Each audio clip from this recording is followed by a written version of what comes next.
I'ma calm down. Once we chop it up, there's an H-Town anthem, so we gotta slow it up. This the best podcast. Got the Texans fan by the podcast. Jim Bridge, Fifth Ward Crenshaw. You know the best out there. Keno from Diggity 713. To all my Texans Nation. If you feeling good, I want you to throw them H's up high. Yeah, like that. I see you. Let's swarm. Yeah, Houston, Texas, born and raised. Yeah, that's where I'm from. The best city in the state. Yeah, we stay turned up. There's excitement in the air for the Houston Texans. We swarming all year, causing havoc, we wrecking. Coming off that edge, we got 5-5-5-1. Thing on the outside, locking down your number one. All about the swarm mentality. And the H standing on business is the way we operate. I rep that 7 like CJ, that 1 like Diggs, that 3 like Dale. H-Town, we doing it big, you know that 12 out here, and don't you never forget, better pick your poison, cause we got Joe in the midst. We rock that battle red, still blue, Liberty white, H-Town blue, drip galore, man, we so fresh, fire like the field. Shout out to the whole squad, chasing greatness, eyes on the prize, one goal, it's time to take it. Let's get it. Throw them H's up, throw them H's up, now you throw them H's up, throw them H's up, we throw them H's up, throw them H's up, let's show love for them Texans, cause them Bulls about to perform. Throw them H's up, throw them H's up, now you throw them H's up, throw them H's up, we throw them H's up, throw them H's up, let's show love for them Texans, cause them Bulls. Hello, and welcome back to the Texans Fan Bio Podcast. I'm your host tonight, Matthew Briggs. We do have our fellows jumping in shortly, but they're not with us right now. But guys, we got a special guest. If you watch Texans TV, you know this guy very, very well. We got Mr. Drew Dougherty in the house. What's going on, Drew?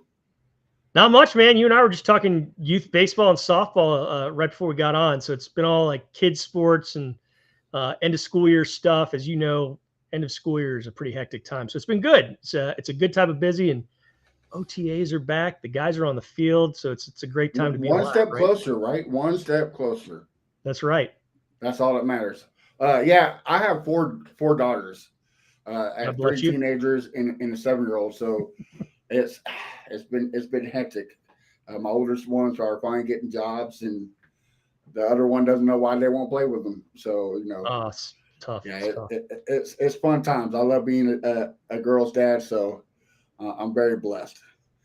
But Drew, let's talk. Well, first of all, I think this is the first time you've been on since we updated our song. How do you like that? It's pretty good, man. That's some serious stuff. Got the digs in there, I noticed. So yeah, we're gonna do we were hoping he would stay, but interesting times with him. Yeah, you know. Now let's leave it at that.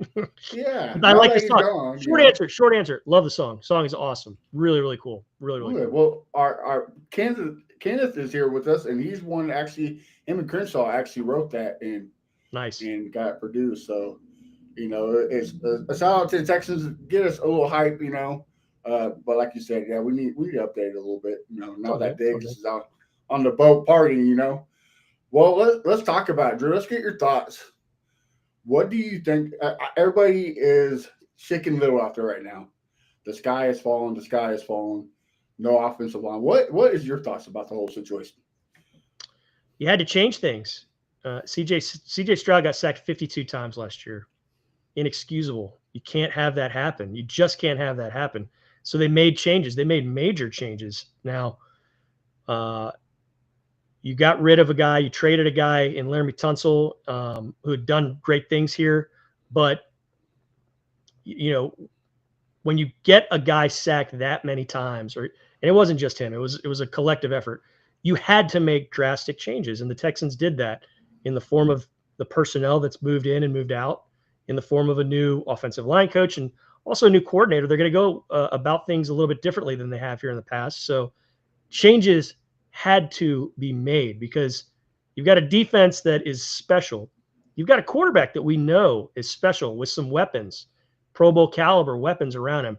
You need to be better up front protecting him. And that's what they thought they were doing in the way they went about it this year. So they had to change. They had to get better. They believe they're going to be better. And that is ultimately what the case is. Yeah, I try to remind people, CJ's best year, we had a ranked 13th overall offensive line, and it was with guys we have now. I mean, it was a makeshift line, guys who trying to prove themselves because, Titus was out. Leonard Tunzel came back, but he was also out. So why not give it a try? I mean, what like you said, CJ Stroud was the second most sacked and the most hurried quarterback. So, I mean, there can't be much worse than, I guess you could be the first overall sack quarterback, but, I mean, could it get any worse than that, That's can it get any worse? I suppose it can, but it'd be awfully hard to. And that's kind of, I'm sure, one of the rationales in all of this is you got to get something different. And I know Cam Robinson probably didn't have the second half of a season that a lot of people would want him to have, but he was on a new team in a new system, one that was kind of foreign to what he was operating or had been operating on when he was in Jacksonville, when he was a fine offensive tackle. So that's a guy who's got experience. He's got leadership qualities. He's somebody that the Texans looks like they're going to rely on him and count on him to be an important piece of the puzzle. They spend a high draft pick. They trade up to get Tay Ursary. And that guy's long in the tooth start-wise in college, in a really good conference in the Big Ten. He was an excellent player there. Very, very athletic. And a monster. He's a monster. Yeah, you heard what Will Anderson Jr. said about him today. I mean, Will singled him out and said, that guy's really big. He's really athletic. He's giving our guys a good test, and he's getting tested in a good way against this defensive line, which is, boy, I can't wait to talk about them. But yeah, they went about and have gone about doing things differently. They're going to jumble it up and see who plays best where. Does that mean Tytus Howard is on the inside? Is he at right tackle? Do other guys? We don't know. We'll see. We saw some glimpses of what some alignments are today. That'll likely change tomorrow. That'll likely change Friday as well.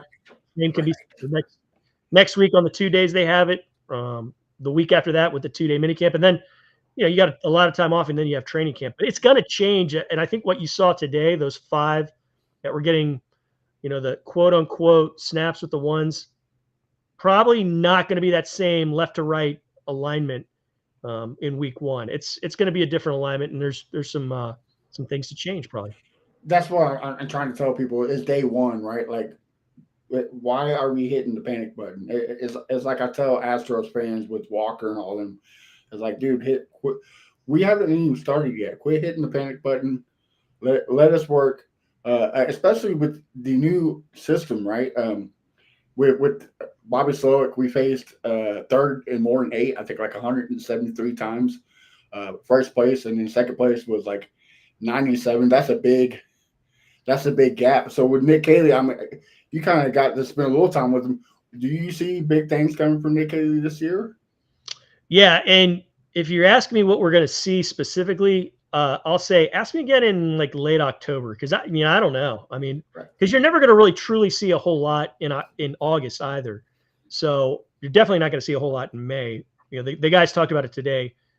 Building blocks, very baby steps as far as installing things and getting ready. It's all the basics, all the fundamentals. But if it's anything like what we saw from his time in New England and then the short time in LA, I imagine there's going to be some influences from the Rams, but I think you're going to see one of those offenses. I thought a very telling thing was the Woody Marks draft pick. That's a running back who caught a lot of passes.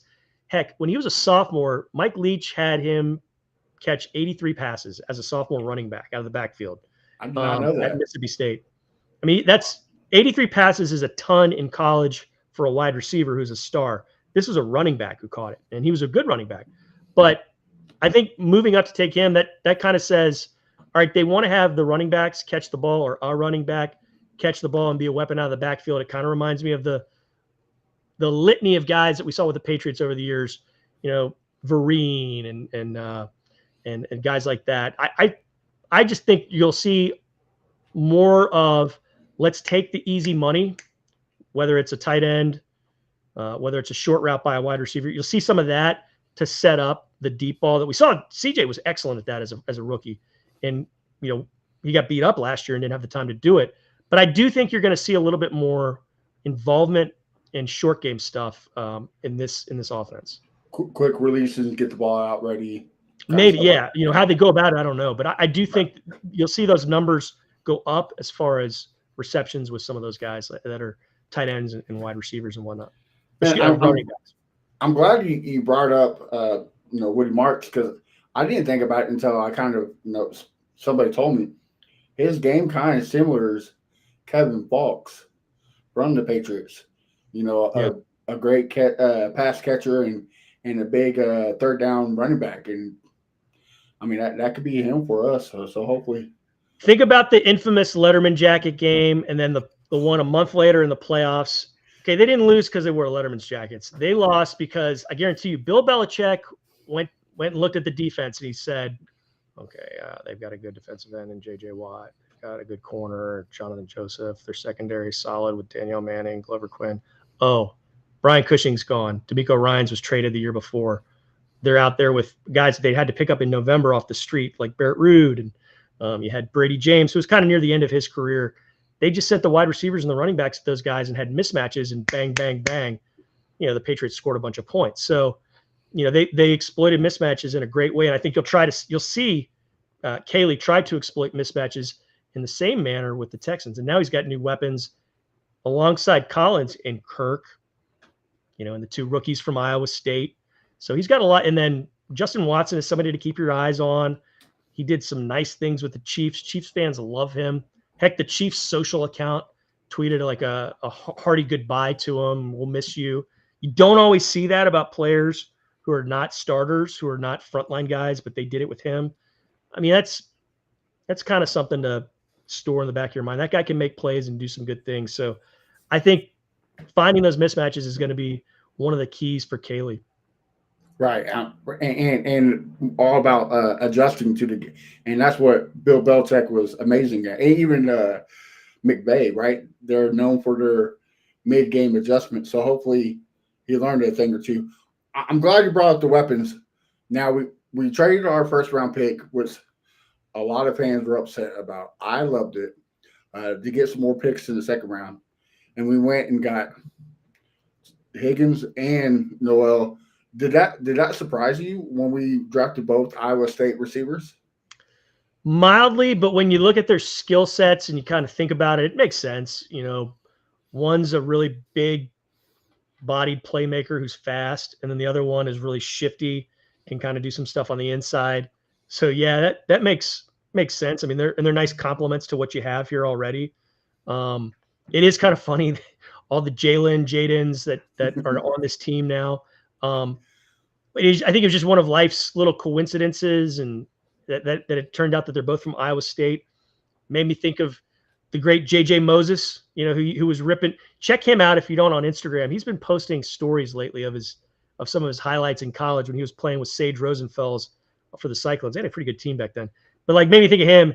And then you got Xavier Hutchinson as well. So there's been some Iowa State receivers with the Texans who've had some significance. Now there's 4 of them in their own separate sort of way. Now they're hoping that these 2 guys do some big things because they've invested a lot. Those are high round picks to use on these guys, but they're pretty special. And each of these guys has people in their camps out in the media, in the Twitterverse, that has just gushed about what their capabilities are and what they can do. And I think it's going to be fun to see what happens over the next few years with them.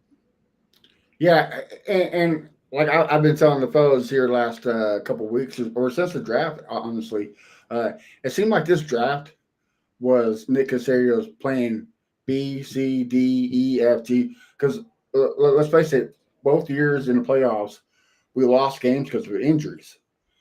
Tank Dell went out last year. Both Stephon Diggs and Tank Dell went out, and just left Nico Collins. And I mean, it's kind of hard, it's kind of easily to take away one weapon. So if you just take away Nico Collins, there's the game plan, right? So now, say Nico Collins does get hurt, you got Higgins. If Kurt goes down, you got plan B. Like I said, plan B, C, D. And same thing, like you said, this defense. I think I've been getting a lot of hate. I've been saying this defense is going to be the next big thing, like the Legion of Boom. Like I think it's going to be, one for the history books on paper. But when Jalen Petrie went out, you kind of saw this dip, right? Like, Aaron Murray was a good guy coming in every now and then, but he did have his mess ups. Same thing with Jeff Okudah. It happens.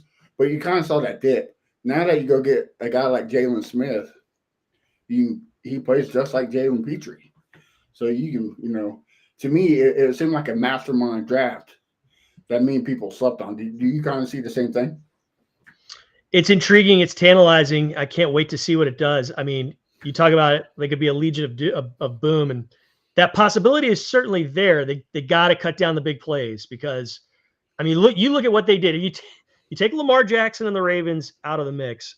You look at what they did at home. I mean, NRG Stadium was a house of horrors for quarterbacks last year. You had guys doing stuff like, Goff throwing 5 interceptions in a game. They still won, but you really, really messed with opposing quarterbacks. Many of them completed under 50% of their passes. The MVP had his worst game against us, right? Josh Allen struggled mightily. Yes, I mean it was really, really impressive what they were able to do to these guys and lock them up. But it's like you can't let that 85-yarder through for a touchdown, which that kind of held you back in some instances. So, yeah, if you take a step forward and you close down some of those big plays, yeah, you're cooking with gas, and you figure Will Anderson continues to take steps.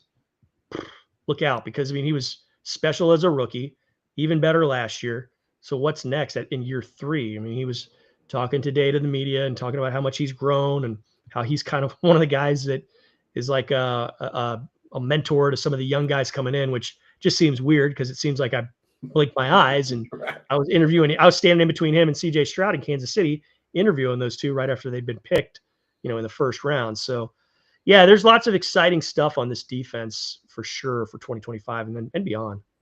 Yeah. And here's the crazy thing though, Drew, we have not really seen a full healthy Will Anderson his rookie year and last year. He's been banged up. It's true. So I just imagine if we have a full healthy Will Anderson. I mean, it's you talk about a habit for a quarterback. It's going to be even better. So hopefully he stays healthy. And it stands to reason that he's going to be helped out by this interior line. I mean, they've added Sheldon Rankins. They bring back, some of these guys, Mario Edwards, Tim Settle, they're back. I mean, it's pretty tantalizing what's returning there on the inside. I mean, there's a lot of positives there for that defensive front, and you still have Daniil Hunter. I mean, you still have Derek Barnett. Derek Barnett he scored 2 touchdowns last year. I mean, there's so many fun options for this defense. They can come at you in waves, and if one of them comes off, you're not taking this massive step down. There's somebody else kind of waiting in the wings that can make plays in his own sort of way. Yeah, and I tell everybody if Derek Barnett didn't play for the Houston Texans, he'd probably be a starter in almost every single team in the league. Yeah, no, that's a good point for sure. And what a great piece for the Texans because, like we know, D'Amico likes to rotate players on the defense. So I mean, I'm glad he came back. I forget the guy from the Bears' name. He's another great role player to come off. Yeah, Daryl Taylor. He's speed rusher. Yeah, he can do some things. Yeah, he's somebody that quietly was joined the team, and not a lot of people have talked about him, but I know my guy John Harris is excited about what that guy has skill set wise and what he's capable of doing, and he's somebody that surely could make an impact in his own sort of way. When it all is said and done after the season's over. Absolutely. And you talked about the big plays. I think that's why you bring somebody like C.J. Gardner-Johnson, right? Kind of like that that veteran who and what a great trade too, by the way. But somebody to kind of help with that, help with calling the defense, and he brings that swarm mentality, right? Like always to the ball. So do you think that would kind of help the deep ball big plays? Yeah, you think so? I mean, that's the idea, and I think an underrated aspect of also his presence is he's won a championship. I mean, he knows what it's like to hoist that Lombardi Trophy. Same sort of thing in a different sort of way. to a lesser degree on the other side of the ball, bringing Watson in from the Chiefs. I mean, these guys they know what winning looks like. They know what championships look like. It is nice to have that sort of influence in the locker room, on the field. So yeah, he's another one that, Gardner Johnson, talking about him, he's another one that's pretty exciting, because you add that 6 INT total from last year to the mix. Goodness, what would 6 more interceptions have done for the team last year? Now, does it translate apples to apples? Probably not. Maybe that means 3 more picks, if it's all said and done. But still, a pick is a pick. A pick is huge. You can always get takeaways. You always love takeaways. And, this team is intent on making that happen and making sure that turnover margin is better than it was, last year, which is still pretty good, but they want to get back up to higher heights in that regard. Yeah, but most definitely. And like you said, he brings, he knows what it takes to win games, right? Win Super Bowls, at least get there somewhere where we had never sniffed. So hopefully he can bring that mentality and also help Caleb Bullock, which I think is a very slept on safety, especially in that rookie class. I mean, that rookie class for defensive backs were through the roof. You had Cooper DeJean, Quincy Mitchell, Lassiter, who I think just – and look, I might be a homer. I might be a little biased, but the number speaks for itself. The QBR, when thrown to him, is it's pitiful. So I think Lassiter will take another step with Stingley. Do you agree? Do you think that's going to be the locksmith of this league? He should. Yeah, Lassiter should move on. I mean, you saw the videos today. He had some nice work today. What a steal, man, in the second round to do what he did last year and see what he got out of him then. What an exciting guy. When I interviewed him around this time a year ago, I was struck by his confidence. Now, nobody in the NFL is a shrinking violet. They're all confident dudes. They all know they belong there, think they belong there, and are confident in what they do. This guy was taking it to a different level, and it was not a cockiness. There was not. I want to make that clear. He was not being cocky. But one of my questions for him, we were asking them a lot of different things, but one of my questions for him was, when you were in college and he went to Georgia, when did you know, hey, I might have a chance to play at the next level? And he paused for just a slight second. It wasn't very long. He said, probably during my first practice, because I was on a field with a bunch of guys who I knew were going to be playing in the NFL, and I belonged with them. So that's when I knew. And there was no sort of, I stress this, there was no cockiness when he was saying it. It was just like, oh, I can hang with these guys. I'll be all right. I'll be able to make it. And I think he, after a year, it looks like he was right. Well, it's like Derek Stingley's been preaching all year long, right? Iron sharpens iron. And like you said, that defensive line, what a great way to get whoever's on that front 5 on the offensive line, get them ready. Like if you can go up against Will Anderson and Danielle Hunter, that sure does. It sure does. And they're both helping the other. That pass rush that makes Stingley better, but darn it, that's that coverage by Stingley and Lassiter and the rest of them that helps the pass rush. And I know it's kind of cliche, it's obvious what I'm saying there, but man, when they're working together like that, it's one of the reasons we saw this defense flourish the way it did at home, especially last year. Yeah, and I'm glad you brought it at home. Crenshaw was, he's been a big stickler about our fans getting in on time, because he said he's tired of getting there in first quarter and be nothing but empty seats and opposing teams. What do you think when you're at the game? Do you think fans need to quit tailgating and get their butts in the seats? Hey man, I like having a good time, so I'm never going to crack on anybody having a good time. It's something that the organization would always like everyone to be there 30 minutes early. I understand, but I think the team, they still showed up, they showed out, whether it was first quarter, last quarter. I think Absolutely. They're professionals and they'll be fine no matter what. I think if they had their choice, they'd like it full and loud before kickoff, but I don't know that.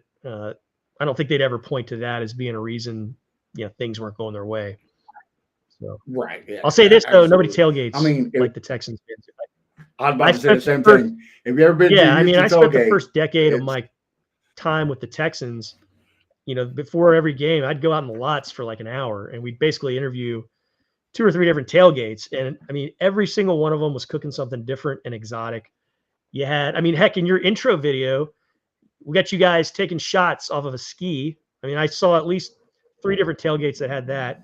There's one that had like a double decker route. You know, it's just the creativity involved, the fun, the setup. You see why it takes so long to sometimes for some people to get in. It's a fun time out there, you know, and I'm not going to begrudge anybody that. right. Like that takes a lot of time to set up. But Right. yeah, I think if they had their choice, it'd be more fun if they were in the fans were in the stands and getting loud. But you understand why it happens.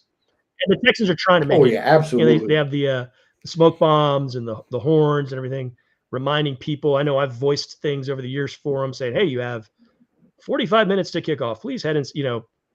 Hopefully, it keeps going. It keeps getting Right. better and keeps getting them inside. Plus that Houston Yeah, no traffic. doubt. We all know that Houston traffic. You have to leave. You have to leave at least 3 hours Yeah, to be that's on for time. sure. So it can be Uh-huh. brutal. Well, we know you weren't there for OTAs. You had some father Yep. duties going on, but you probably seen the video of CJ Stroud.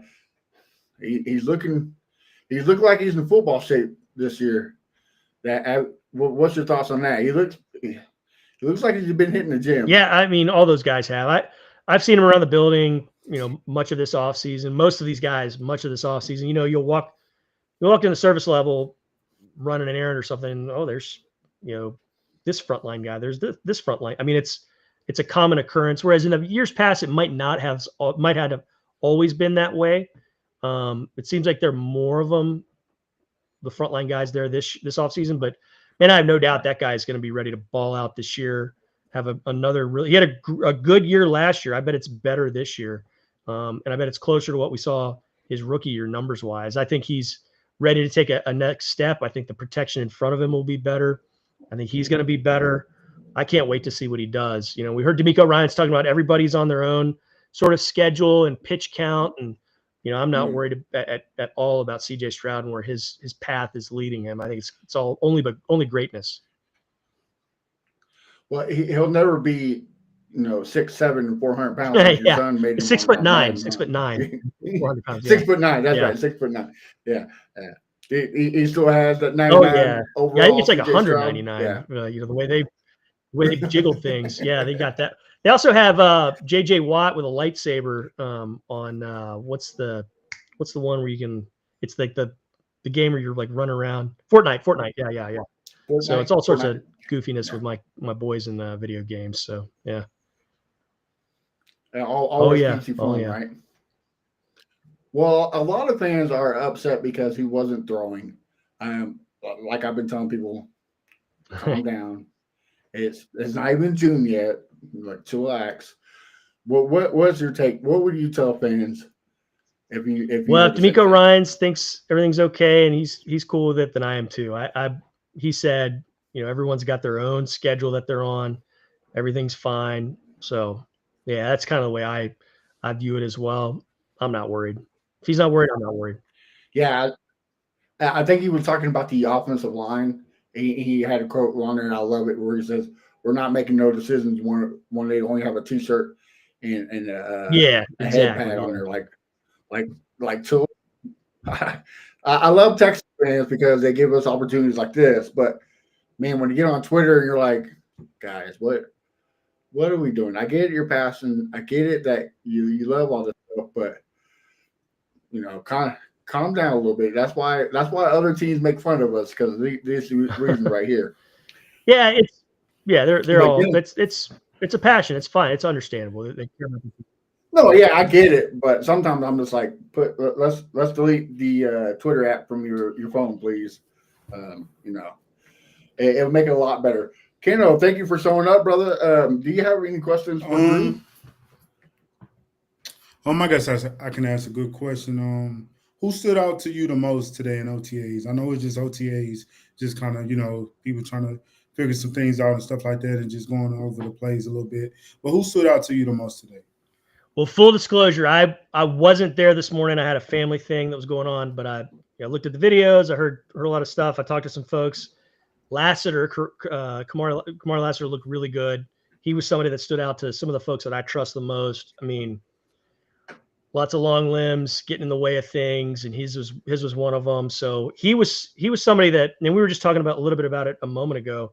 He's somebody really intriguing as far as what's the next step this year look like for him, because you've already got maybe, I know we're partial, but maybe the best corner in the game opposite him. Probably not going to get tested as much as he was last year, I would think, just based on that reputation alone. So does that mean Lassiter gets more chances at stuff this year? Remember, he didn't have a whole lot of interceptions in college. He had a few last year, though. I mean, he had his chances last year because I think a lot of teams were staying away from Stingley, thinking, let's mess with the rookie. Well, he made him pay, and he backed it up. So does he get more chances this year? We'll see. Or do they try and do something else? We don't know. But Lassiter's one of the guys that stood out. And then, of course, just the interest in offensive line combinations and who did what and who played where. We got some ideas about who we think is going to be the left tackle, probably Cam Robinson. Nothing's set in stone, but it's going to be a competitive mix, unlike in years past where it's kind of set, stabilized going into the season. So I guess the short answer to your question would be Lassiter and the O-line, but I got to plead the fifth because I was not there. So I don't want to pass myself off as, something I wasn't. All righty. Another question. Speaking of Cam Robinson, I know we paid him pretty much like $14 million a year or something like that. I don't know if it's fully guaranteed, but do you think there's a chance that somebody else could start at left tackle, or do you think that's kind of like his job? I know you said it's not set in stone, but do you think it's possible anything can change? Yeah, anything can change. Absolutely. I don't think nobody's been guaranteed anything. We could see Titus there. We could see Titus at right guard. We could see Titus at left guard. We could see Titus at right tackle. Just the same thing with Rob. I think if he gets beat out by somebody that they see is playing better and they think is gonna play better, he'll get beaten out. But like I was mentioning before, he had a pretty solid career, a pretty good career in Jacksonville, and then it was an odd situation mid-season, having to be the guy at left tackle on a different team with a new crop of guys that you're playing around in a different system. That can be tricky, and it looked like it was a little bit tricky and didn't work out the way he'd have liked, I imagine.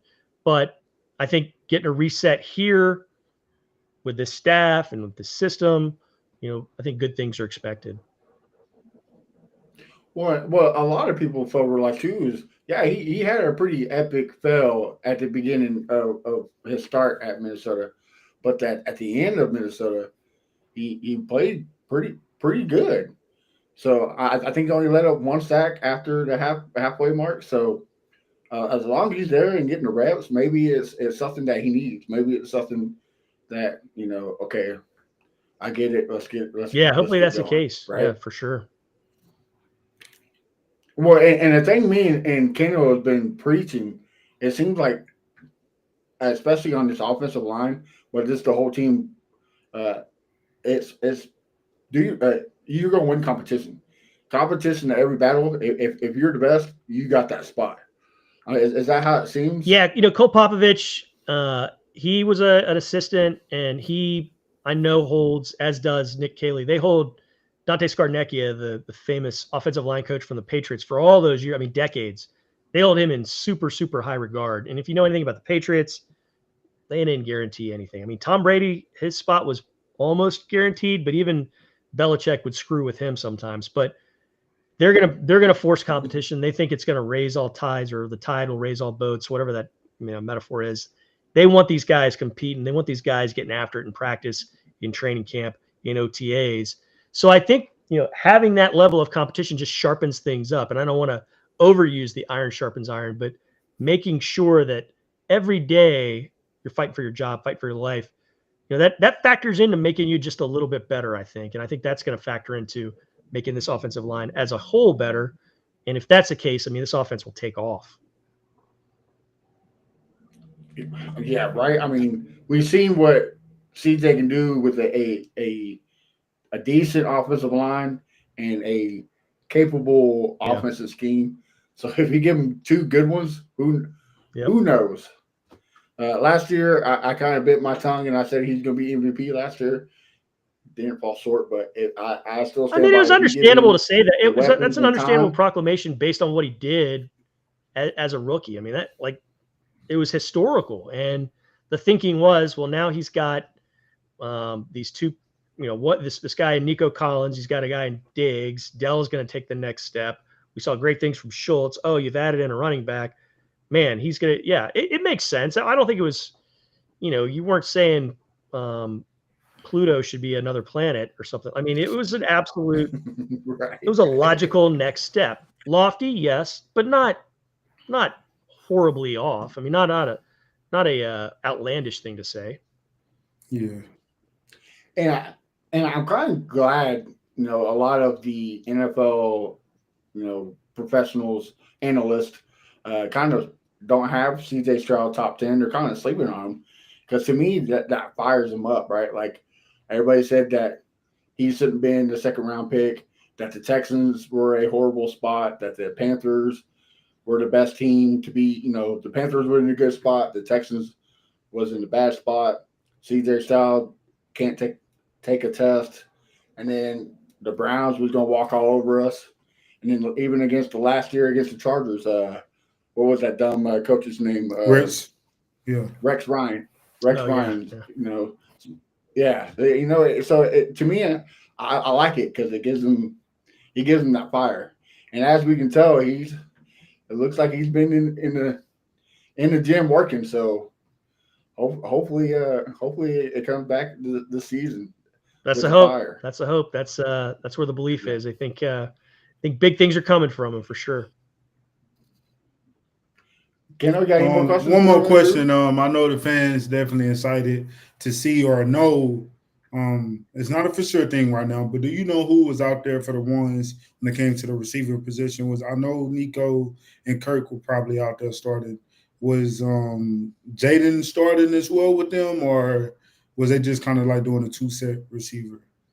Like I said, I wasn't there for it, but I did hear good things about Jalen Knoll for sure. And I think Higgins, if you listen to Nico Collins, he's a pretty special looking guy too. I know Nico was talking at length about him today as well. So those guys got their chances, and you have to also factor in Watson. I think from the Chiefs, I think he's gonna have a say at some point this season. I think he's gonna make some plays for you that are pretty important. So I would think to start the season, it's probably gonna be Nico Collins and Christian Kirk getting the bulk of the targets there at the wide receiver spot for sure.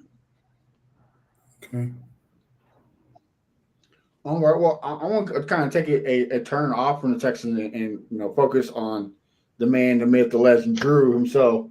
I got a question. How was it meeting the Macho Man? Oh, Randy man. Savage? So, okay, it's 2025.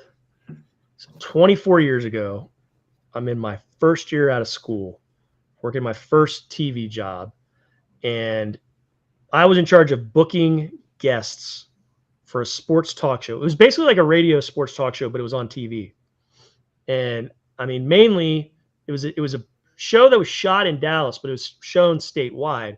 So we'd talk a lot of Cowboys, talk a lot of University of Texas football, and then you'd talk Spurs, Rockets, Mavericks, Astros, Rangers to a degree. But mainly you had half a show about the Cowboys because of how popular they were. They were bad, by the way, when I was at this job. They were 5-11 3 of those years, and then Parcells came in and flipped them. The last year I was there, they went 10-6. But the bulk of my time there, they were horrible.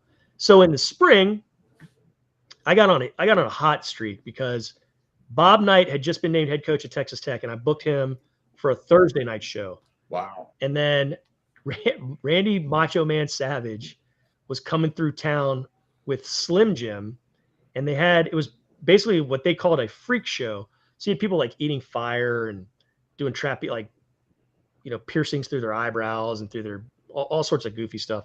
But he was part of this thing. And so we booked him for the night after Bob Knight. And he was awesome because I remember him as a little kid, taking a bell, the ringside bell, and crushing Ricky the Dragon Steamboat's throat with it. And then miraculously the Dragon came back and he was he was able to speak again. But there was like a 4-month arc where he was like, I don't know, I'm getting deep into wrestling territory, but he was really, really cool. He came in and we were talking with him in the green room, and I was asking him all sorts of questions. He talked about his baseball career. You know, he was in the Cardinals minor league system, and he was a really pretty good catcher. And I think he got his knee wrecked or his shoulder wrecked, and he had to start throwing left-handed. He tried to make it happen that way. It just didn't work. And so he got into wrestling. But man, he was really cool. And then when it was all finished and he was done, I was like, do you mind taking a picture with me? And he's like, sure, brother. And we did the one where we're kind of standing next to each other. And then I was like, can you do one of me in a headlock? And so he put me in a headlock, and it was really cool. And it was one of those memorable moments, man. I got to meet him. Just in the last 4 or 5 months, I met Booker T, which was really, really cool. We had him. He was on with Andre Johnson on Dre's podcast. So I've met a few wrestlers in my day, and it's always fun meeting them. I mean, those guys, they're amazing. Like, they're at the athleticism, the strength, but like the showmanship and the storytelling and the performance. Those guys are special creatures.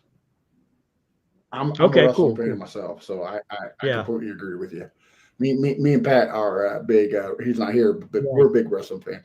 I can see the Rey Mysterio mask in the background. Yeah, so that's a custom Texans mask. I got 2. There's another one. Oh, wow. My guy Armando Segueda, Moscow 23 on Twitter. He's been like a Texans fan of the year, and Texans awarded him Super Bowl tickets about 5 years ago. But when the Texans were playing in Mexico City, I'm running under the tunnel and I hear Drew, and I look up and it's him. And he's waving at me, and he's got this. He's like, catch. And he's like, that's for you. That's a gift. So he gave me another one of those masks, those luchador masks. Yeah. Oh, that's pretty cool. Well, that's my next question. You know, one of the fans of the year, the Ultimate fan, my kind guy of pays tribute to Macho Man. So who's bigger, the Macho Man or the Ultimate fan? Well, Ultimate Fan's still alive, so he's winning that one. But yeah, that's a tough one. I think even Steve would agree that the Macho Man is the man, and he loved. Oh, I mean, bigger is. I'm talking about size. Macho Man was. Yeah, Macho Man. Macho he was Man? put together. Yeah. And he was old at that point. You know, it was 2001, so he was kind of on in years. But yeah, that was right around the same time as Spider-Man. Absolutely, it was, because that's one of the things he talked about. Yeah, he had just filmed it and it hadn't come out yet, and he's like, I played Bonesaw McGraw. I was swinging from the chandeliers with Kirsten Dunst. So we're eating that up. Oh, that's great. Kenneth, you got another question? No, I think I'm good. We bored Ken with all the wrestling talk. I'm sorry, Oh Ken. no, not at all. Well, I'm gonna have to board him again. One more question from me, and I know you're busy being a dad, so we'll let you go. But what is your Mount Rushmore of wrestlers? Ooh, my personal one, or who is like the okay, personal one. Coco Beware is my favorite. Wow, I never heard that. Macho Man. That's cool. I loved Andre the Giant, and then after that, it's probably a tie between Junkyard Dog and probably a tie between Junkyard Dog and Ric Flair. But Coco Beware was my favorite. I just liked all the flips and stuff, and the parrot. And then I'd have Mr. Fuji as my manager, if he could be like kind of below the Mount Rushmore, because you always need somebody to throw some sort of foreign substance in somebody's eyes to make them incapacitated. Well, a couple months back, we had Josh Ennis on the show, and he was, we were talking wrestling, and I told him I had The Miz on my Mount Rushmore, and he about had a condition. I remember The Miz from Real World. I remember watching. Yeah, and the challenge. Yeah, I'm a big Real World and challenge guy too. So talented dude, man. That guy's a talent.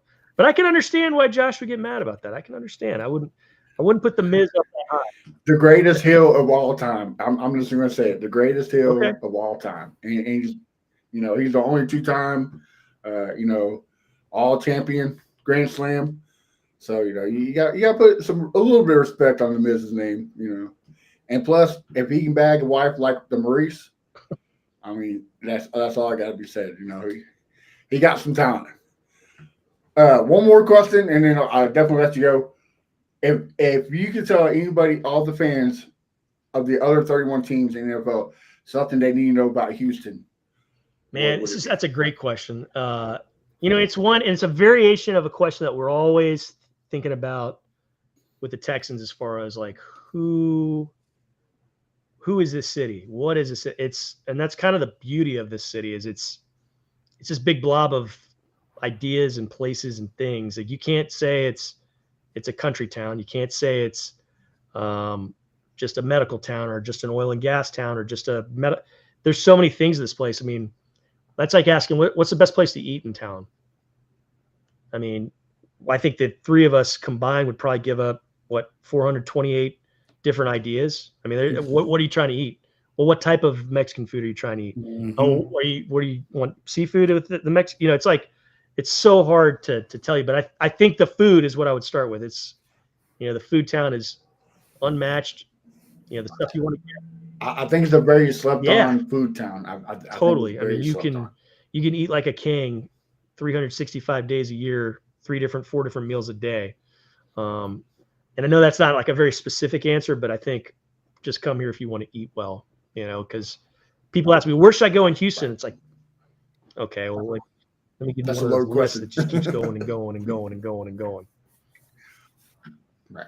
And it can't be none of the big names because, you're not going to get anything good there, You got to go somewhere local and off the market spot. Yeah, you can do. Yeah, totally. That's what somebody asked me what the best burger in Houston was. I was like, well, you better lock your car because it's going to be a pretty bad spot, But trust me, the burger's going to slap. Right. So, yeah. Well, Drew, thank you for coming on the show. Is there any last words you would like to tell Texans fans before you? No, man. I appreciate you having me on. I always love coming on with you guys and appreciate you being flexible. I know we tried to do it earlier in the month, and earlier in the spring, I just couldn't make it. But look, we are all dads. We respect the dad life, so we totally get it.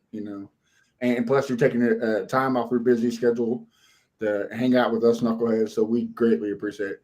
Why don't you tell everybody where they can find you and what you got cooking so that way they man, at Dougherty Drew for Twitter, and then every Saturday night on ABC 13 KTRK around 10:30-11 you can watch Texans Playbook. We got a new show every single week. This week it's more wide receiver focused. We got some stuff on Nico Collins. We're taking a rewind, looking at 80 in Canton, going back and reliving some of those fun times. I mean, that was just a phenomenal weekend. So check it out. It'll be a good one. It's up on YouTube later in the week. It'll be up on the ABC 13 KTRK as well. The YouTube channel is always knocking and rocking. So yeah, man, it's all the good stuff has happened. It's good that we've got this little burst of football for the next few weeks. Then we got a break, and then it is on. Go time. Coming in 25 for sure. Yes, sir. Well, Drew, you have a good night, and thank you for coming on. You too. All right, Keno. Anything else you would like to talk about these OTAs before we bounce? Man, honestly, just seeing Jaden Higgins, man, his size and how solid he is, and it just it's giving me some hope. Like when it comes to the red zone, I know the fan base know, the organization know how we struggled in the red zone last season, but I feel like he's going to be that target that's really going to help us in the red zone. Pretty much did. He balled out in college in the red zone. So I'm so excited to see what this young man going to do. As you know, me and Chris Shaw got a little bet going on. I got Jaden Higgins getting over 600 yards. I believe 7 or 6 touchdowns. So hopefully he pulled through for me. Yeah, man. So yeah. I got him going 5 and 5, 500 yards and 5 touchdowns. And look, this is no knack on him, right? Like if he does that, that's good news for Texans, right? That means Nico Collins is healthy. That means Christian Kirk is healthy. That means Jalen Noel is getting some of the hits. Like that means we're rolling. So 500, 5 touchdowns. Shit, that's for sure. And honestly, like I said, if he's our red zone target, shoot, now I could see. Like I said, that's why I think I said 6 or 7, but regardless, he might get over that. It's possible he can get over that, but just excited to see what he's going to do. And then also Kamari, that young man right there is a straight up football player. Like it's crazy. Like he's not even that tall. He like 5'9", probably 5'10", and the way he plays, like he plays big. Like it don't matter if you got a 6'4", 6'6" guy in front of you, like in front of him, he gonna lock him up. Quinn Johnson, you know what I'm saying? That interception he got on him in the playoffs. Like I didn't see him guarding him at all. Like I was kind of hoping Sting was going to stay on it, but then at the same time we knew the other guy, the rookie, more flashy. So regardless, the Miko trust last year, regardless who he's lining up with. But just seeing that he's going to take that next leap is going to be very exciting to see. So yeah, man, I'm just excited in general. Like football season almost here, man. It's gonna be here before we know it. It's gonna be time to rock and roll, like you said. Look, I know you died on the hill with me last year, and I appreciate you. You're my brother in arms. About C.J. Stroud being the MVP, but bro, he's been in the lab. I don't know if you've seen the videos. He's been cooking. For sure. And honestly, I was gonna ask someone when you and Drew was talking about it, and Drew just brought up the situation with how we was gonna have all these receivers, Diz, Nico, and Tank, and also we got Joe missing. But another thing that I know for me, I thought it was gonna be better than CJ rookie year was the O-line. Unfortunately, it wasn't. So I can just imagine if the O-line was better, you know what I'm saying, he probably would have got close to that. You know what I'm saying? We probably would have went farther. At the end of the day, you know what I'm saying, that's the past. Looking forward to the future. And not just that though. Like kind of like what Drew said, Tank Dell went down, and so did Stephon Diggs. I mean, we probably can't count on me and your both hands how many times Dalton Schultz, how many times John Mechie, Xavier Hutchinson dropped key passes. I agree. So, I mean, if he had a legit number 2, number 3, even a legit number 4 or 5 receiver, it'd be a different story. And like I told Drew earlier, that's what Nick drafted. Is if in case those guys go down, we don't miss a beat because we got the replacements. Man, I'm just happy. I'm happy that Nick Caserio saw what I saw, because I feel like for a long time, like every year when it comes to the draft, they do something that I don't see, happening, and it's like I don't expect to happen. But this season, I remember like this draft, I told y'all I think we're going offensive heavy, and what they do, they went offensive heavy. First 3 picks, like I also predicted, I was like, man, we get a receiver or O lineman, and then if we get a receiver first, we can get an O lineman next, and then get another receiver or a running back, just another threat on that offensive end, and they literally did that. They got Jaden Higgins when they got Arian Tate, Issery. They when they got Jalen Noel, and then we back doing got the running back in the 4th or 5th round, Woody March. So it's like they did exactly what I wanted them to do. Now I'm not gonna sit up here and lie and say those are exactly the guys that I wanted, but at the end of the day, I wanted to do my research. At least exactly, and not only that, they good players. You know what I'm saying? They good. They really solid players, and I think they're going to definitely exceed on this team for sure. In the wise words of Wayne Gretzky, you miss the 100% of the shots you don't take. So at least he's out there swinging. And Drew brought something up. I didn't know it, but Woody Marks, I think he said his freshman or sophomore year at Mississippi State, he had 84 receptions as a running back. And then I was talking to somebody else, one of my other buddies, and he kind of told me this comparison. And the more I looked into it, I'm like, dude, you're right. He reminds me of a Kevin Falk back when the Patriots. A good third down running back and a guy who has hands that you can rely on. I agree. It looks like he has better hands than a Deshaun Watson with shoes. Like the guy can. Man, dog. I'm sorry. I had to. Hey, man. But, look, hope so. It's reliable. Hopefully. Right. But yeah, I did my research. Honestly, I had to do research on every last one of them picks. I will agree. Like I knew of Jaden Higgins and a guy in the group chat, the Texans chat I'm in, he talked about him like, man, we need him. But he thought he was gonna fall to like the third round or something like that. But hey. Well, I tried. We had the chat. You're like, bro, we should have went Burton. I said, no, man, Higgins is that dude. I ain't gonna Like, lie. I was a big Higgins I wanted fan. to look Brandon. I'm not gonna lie. You know, I was a big Higgins fan. Well, I'm not gonna lie. When we went and got Noel, I'm like, Nick, man, like, what are you doing? But then I started thinking a little bit more down the road, like, hey, okay, I loved it. You got Christian Kirk. I got more happy about the you know, Higgins pick when we got Jalen. The reason being is because they different type of receivers, and you need more depth at receiver. I'm sorry, we can't sit around and wait on John Mechie.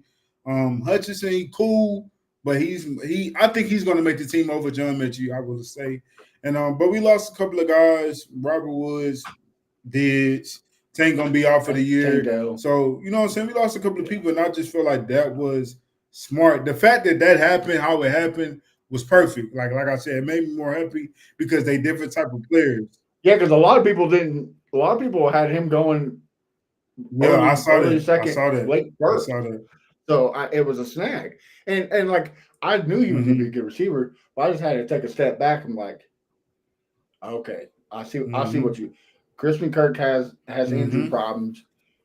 If he goes down, you got your guy right there. You ain't gonna depend on John Mechie to see if he's gonna do what he needs to do. You know what I'm saying? So Tank Dell's injury is a little bit more serious than you think.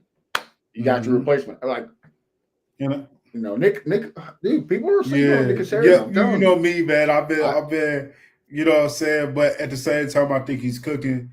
And like I be telling people all the time, the people that's worrying about the offensive line and all that type of stuff, man, let's just wait and see, because it's really about the coaching, how Nick Haley is going to adjust when he got to figure some things out at halftime or before halftime, because that's what Bobby lacked last year. We all know that. And that's another thing that really held CJ from really getting to where he needs to get to, or where we thought he was going to be, because Bobby wasn't adjusting and he kept just doing the same thing over and over and over again. And like the other team knows what we gonna do.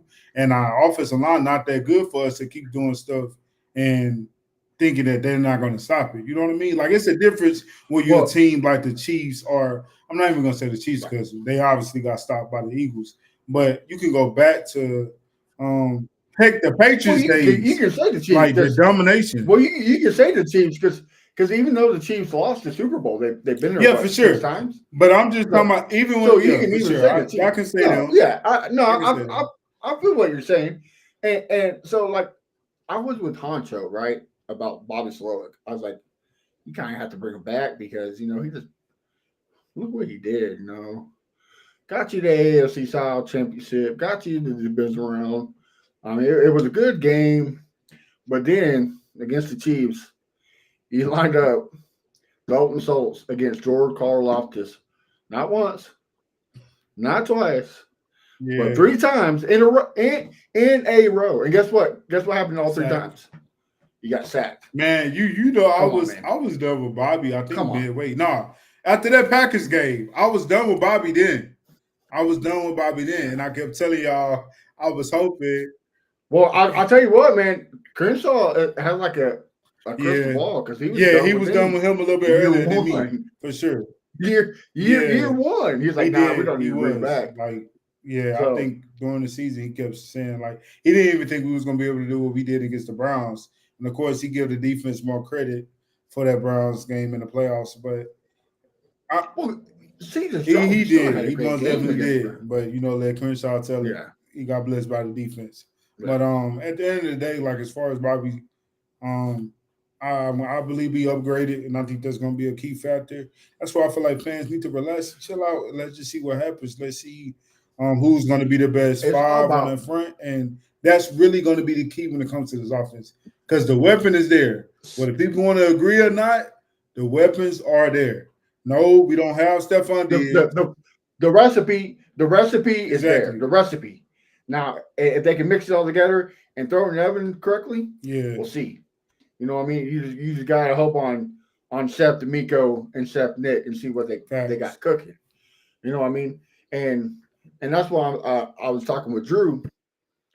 One of the things that he's already better than Bobby Slowick, Nick Haley came from Bill Belichick and Sean McVay. Why are they good coaches? Because they make what? Adjustments Super Bowl winning during the coaches. game. Mm-hmm. Right. I mean, regardless of that, as long as you make adjustments, that's all I want. Me and you have been day one. Bobby, make adjustments. Make adjustments. Man. I'm just glad that book closed. Man, you know what I'm saying? We can throw that book in the trash and move on and open up that Nick Haley book. You know what I'm saying? And read that book and let's see what it's going to do for us. Yeah. Also, I hope you can back me up a little bit on this. Is we need to talk to our fan base, bro. We need to talk to everybody on Texans Twitter. What's up? Because I'm tired of seeing everybody. Oh, CJ Stroud's not throwing the ball. Oh man, hey, he's not throwing the ball in May. Our season's over. Oh, Damian Pierce. Oh, Damian Pierce is not running the ball. Oh man, season's over. Oh, did you see the starting five? Oh, yeah, man. It's you know how they like, do. Bro. You know how they do, man. They gotta overreact. Me personally, wherever it is, like we can either choose to believe D'Amico or we can choose to believe whatever comes up in our mind as Texans fans that we overreact. And I'm guilty of it sometimes as well, but I'm not worrying about CJ at all. I truly believe what D'Amico said. No, I get it. Look, I get the overreaction. But again, it's May. Like D'Amico said about the offensive line, guys. We're not putting nothing in stone with just t-shirts and a helmet on. Like, relax. I will say this though. I hope Damian Pierce is there tomorrow. He was. So why he didn't do that? They said that he was taking most of the reps. Damian Pierce. Yeah, because Joe Mixon. But no, I thought they said Damian wasn't there. He wasn't there today. Maybe. That's another no. That was some other whatever they was doing before, not OTAs, but some other workouts they was doing recently. He was there then, but he wasn't in OTAs today. And like I said, hopefully he's there tomorrow.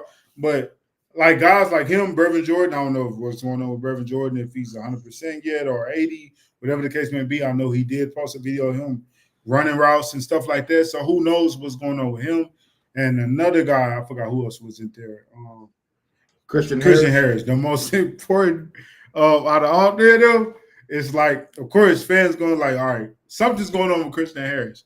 What is going on with Christian Harris? And it's just like, yo. Look, like I get it. Like I would like to see them there. I like to see them get reps, but it's OTAs, but at the same time, you got guys that you. Here's the thing. This is the type of guy that I'm glad we paid because, and it's not just him. You got Darius Stingley. Like he literally, like I was telling people, and Nico too, but Darius Stingley, I was telling people like, bro, I'm not worried about him because he really, you can tell, like, yes, some people get paid and then all of a sudden they get more hurt or whatever the case may be. They don't really play during the season or whatever. They kind of like start to take a back step. But you can tell that Darius Stingley is a guy that, like, he wants to continue to get better and better and better. And I have no worries about him. He played all season last year. I understand, of course, he became eligible for upgrade or extension. He got that, but I also think he's going to take it up a notch. I think he's going to get more interceptions this year. I really think he's locked in. Look, I don't think you got Nico Collins. I'm going to disagree. Jalen Petrie. I'm going to disagree. Coming off an injury. I don't think Derek Stingley is going to get interceptions this year. You know why? They're not going to roll his way. They're scared. They're going to have to. I'm sorry. They're scared. They're going to have to because this D line is too good. So when you have a defensive line like we have, talk to him, brother. Talk to him. Like that pressure is going to be serious. So quarterback's going to have to get off that ball. And you saw what we did to Herbert. He literally, that pressure had him in shambles. Like it was ridiculous. He didn't know what the man was throwing it to Lassiter, threw it to Stingley twice. You know what I'm saying? Threw one even though that was a deflection by the receiver, he overthrew it. But the pick six to Eric Murray, like that pressure puts dudes under pressure, and they got to get rid of the ball. So at the end of the day, I think Steve, the numbers gonna be up there. They're gonna have to go his way regardless. So I was on the AFC South show with we had Cecil Sorts on and a Titans commentator, and I told him, I said, hot take, we're gonna have a better defense than the Legion of Boom this year. And they both looked at me like I was special needs. I'm like, bro, you know how they are, man. You know how they are. You. On paper, tell me I'm wrong. You're not wrong, but not only that, this ain't the O'Brien days. You know what I'm saying? When you got Romeo or whoever the other defensive coordinator, even though they was good defensive coordinators, but this is the Miko Ryans, and it's just another type of energy that your coach is pushing and that these players are pushing. Here's my thing. You got a lot of crash outs. On that Legion of Boom, name me one guy that's anywhere near Will Anderson or Daniel Hunter. You can't. You can't. Cliff Averill. I mean, you really going to compare Cliff Averill to those guys? Nah. So, and we got a Colts commentator. I see you, Reese. We agree that James Harden is a hoe, so you don't. We agree with you on that. Hey, he see the jersey behind me. That's all. I got it's love. It's love. I ain't tripping. Yeah. I ain't tripping. But yeah, at the end of the day, man, as far as the Colts and the other fan base, you know what I'm saying? You know, I got a cousin that's a Colts fan. You know what I'm saying? We go back and forth. But Reese is another brother of mine, just like you. So yeah. I get it. Speaking of Colts fans, I know we said something last week, but for real. Prayers and thoughts to everybody with the Jerome Irsay, passing of Jerome Irsay. I knew he was a good dude, but more that comes to light, like he's paid for millions of people's funerals and stuff. Like the dude was just he had his bad comings, but and we're all human. Yeah, we all make mistakes. We all fall short of the glory of God. So you can't hold that against the dude. No, fair. You can't do that. So I saw Reggie Wayne busting tears talking about him. So that speaks volume for somebody like Jim Irsay. So again, thoughts and prayers to the family because losing somebody is not easy at all. But I'm sorry when September comes over. All those thoughts and prayers are over with. It's BTA, brother. It's BTA. Hey, I love you, but I don't. I don't know if you saw. I don't know, man. I've been seeing a lot of different stuff on Twitter, the rankings and all that type of stuff. You got somebody that got the Colts winning the division, and I was confused. I mean, I would take the Colts. I've been seeing a lot of the Jaguars talk winning the division. I'm like, I've been seeing that, which. Of course, I don't believe that's going to happen. But I think the Jazz will be 2. I think the Colts will be 3 or 4. The only reason I think that, though, I think the Colts will be better than the Titans. But at the same time, I think the Colts is about to tank. That's what I believe. So this is where me kind of differ. So I think the Titans are locked at 3. I think Cam Ward's going to get them just a little bit over the hump, but can't because he don't have the weapons. I think Pollard, Lockett, all of them, they're past their time. Like it's time to wrap it up. So I think they're number 3. But now if Anthony Richardson does take the step that we don't think he's going to take, that he actually takes a step forward, I can see them being in second place. But if it's Anthony Richardson of last year and Danny Dimes replaces him, and then Riley Leonard replaces Danny Dimes, then I agree with you. They're last place for I think they're in tank mode. I really think they're in tank mode. I think they're gonna be in tank mode for 2 years. To try to, like I said, to try to get Archie Manning. I mean, you might have something there, and that's the only reason why. Same thing with the Jaguars. And now we both know that scheming fixes a lot of issues. So they got a new scheme, but it comes down to protecting Trevor Lawrence. Now, I'm not one of these fans that hate Trevor Lawrence. I think Trevor Lawrence is a good quarterback. He just doesn't have the organization to back him up. Yeah, I can agree to an extent. I will say, like, I'm a Trevor Lawrence fan because The he Clemson, played for right? my Clemson. You know what I'm Yeah. saying? Of course, he's the enemy now, but at the end of the day, I believe that he's a good, solid quarterback. He just went to a bad situation. The other thing is, I do think that it's more of an ownership thing than it is a coaching thing.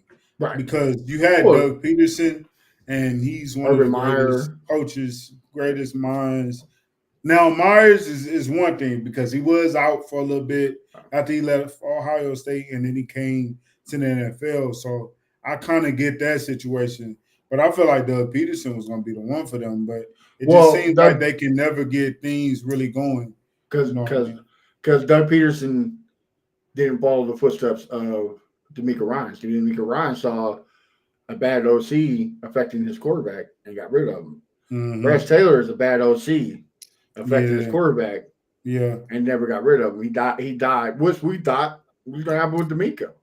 Mm-hmm. But he died with his OC. You know what I'm saying? Yeah, true that. So here's my thing. If they can finally protect Trevor and he can play a healthy 16 games, then they're second place. They're a second place. Yeah. Well, regardless of what people think, we are the best till we're not the best. Until somebody beat us, we are the best team in the South. So we're number one. Yeah, until somebody else win the division. Period. You know what I'm saying? We 2 years in a row right now. Yeah, only one team has won more than three or won more than two in a row. Only one team has done it 3 times in a row, and that's the Colts. Oh, the Colts? Yeah, we never won it 3. We always won it 2, take one off, 2, take one off. Dude, this is the year. Oh, we finna go 3 in a row. Sorry, Colts fans. This is the year, bro. I have a feeling, and after seeing CJ, look, I get it. I've been preaching it all day at OTAs, but like Crenshaw said, dude was out there doing the world tour on every podcast, on everything. Now, you haven't heard a peep. Haven't heard a peep from him. Yep, man, been locked in.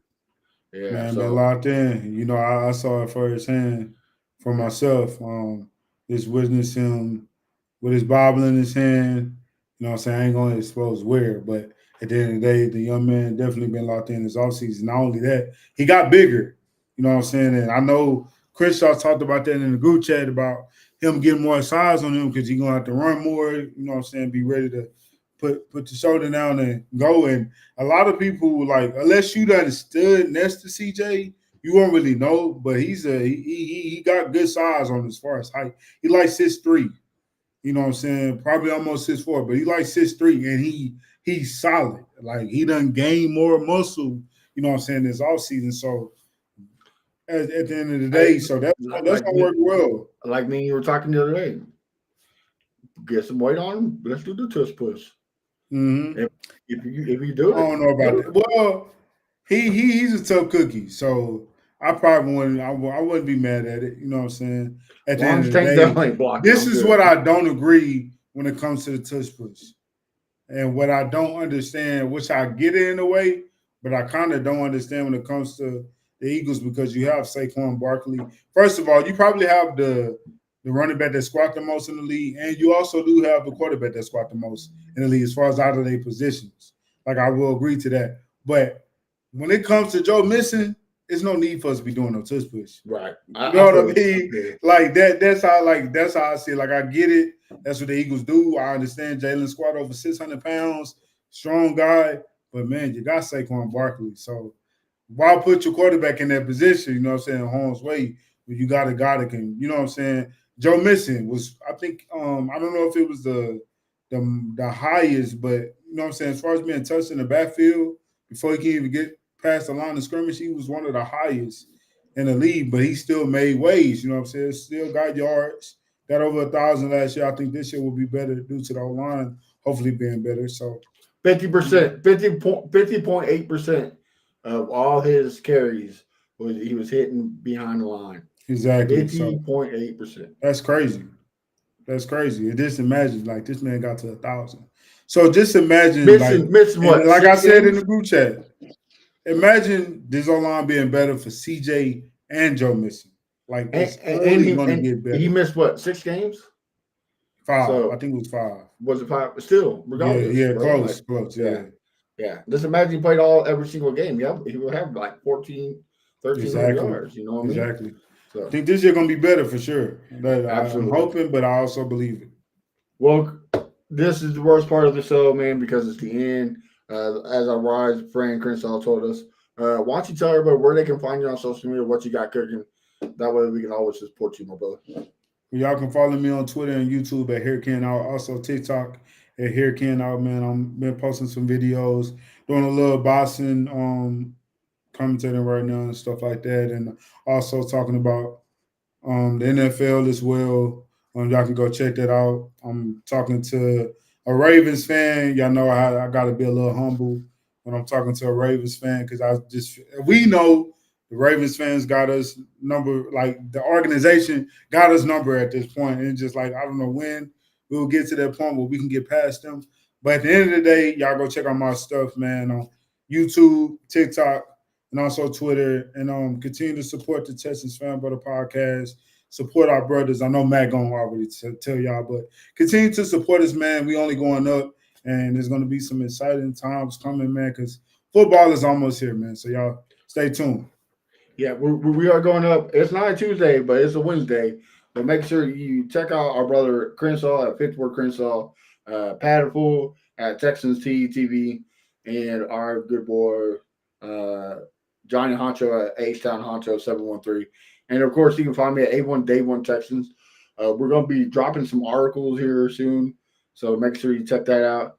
And Ken is going to be humble, so I'm gonna boost him up a little bit.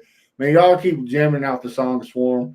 We know we got Stephon Diggs in there, but it's a hype song, one of the best out there. People are sleeping on it, so make sure you jam that out. Get us hyped for what's coming up for the season. Also follow Texas Fan Battle everywhere. Like Keno says, we got some good stuff coming up, so don't miss out. Next week we got a good show for you, so definitely tune in. Hit that subscribe button. Till then, have a blessed week. We'll see you next week, and as always, I'ma calm down. Won't chop it up. There's an H-Town anthem, so we gotta slow it up.